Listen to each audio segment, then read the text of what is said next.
Good evening. My name is Yoram Dori, and I served since 1990 as a senior political advisor of the late President of the State of Israel, Mr. Shimon Peres, in all his capacities.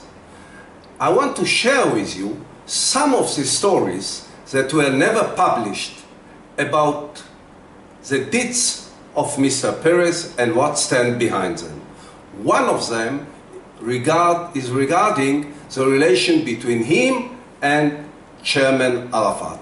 I can remember it was November 4th at the annual ceremony of commemoration of the late Prime Minister Yitzhak Rabin. It took place at Rabin Square in Tel Aviv. At that time, the Prime Minister was Mr. Ehud Barak, and Peres served in his cabinet as a Minister of Regional Cooperation.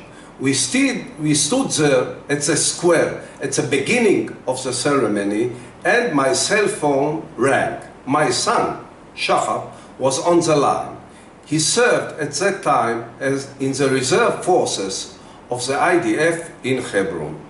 And I heard him shouting on the phone, "Dad, the Palestinians started to shoot on us from everywhere, very heavily." As a worried father, the only thing I could say to my son is, "Please, my dear, put down your head. Don't be a hero." At the same moment, I saw with my eye that General Yatom, at that time the Chief of Staff of Prime Minister Barak, received also a cell phone call.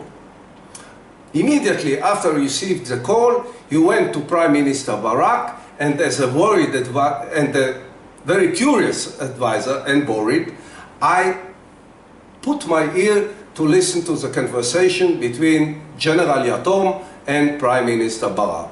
And General Yatom informed Prime Minister Barak about the heavy shooting of the Palestinians on our soldiers in Hebron.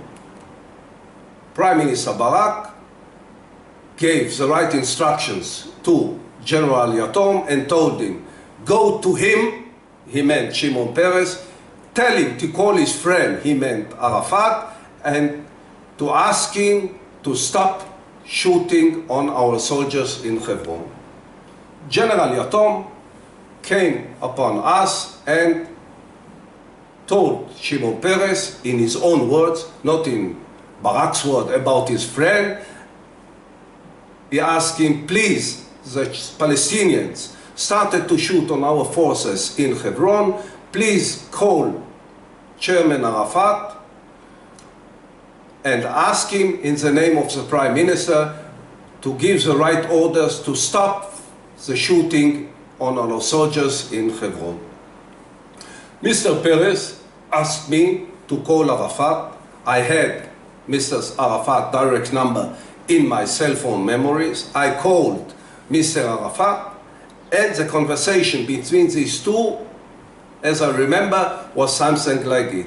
Shimon Peres started, and after the niceties, he asked Chairman Arafat, "Mr. Arafat, we have information that your forces are shooting on our soldiers in Khalil, the Arabic name of Hebron. Please give the right orders to stop the shooting." Arafat replied, "His Excellency, I'm very sorry, but we are not shooting on your forces. No Palestinian is shooting or opening fire on your forces in Khalil."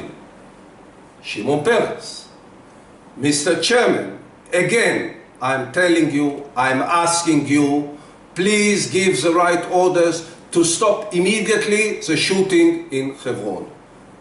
Arafat with the same answer: "I'm unable to give order to stop something that we are not doing." At that moment, Mr. Peres lost his temper and shouted on the phone, "Mr. Chairman, stop shooting immediately. You know very well, Prime Minister Barak, and our retaliation will be very painful. Stop it," and shot the call. It took, I think, a moment, maybe two, and my cell phone rang again. My son from Hebron was on the line. He said, "Dad, I don't understand what's happened here." I said, "What happened?" He said, "The shooting stopped at once.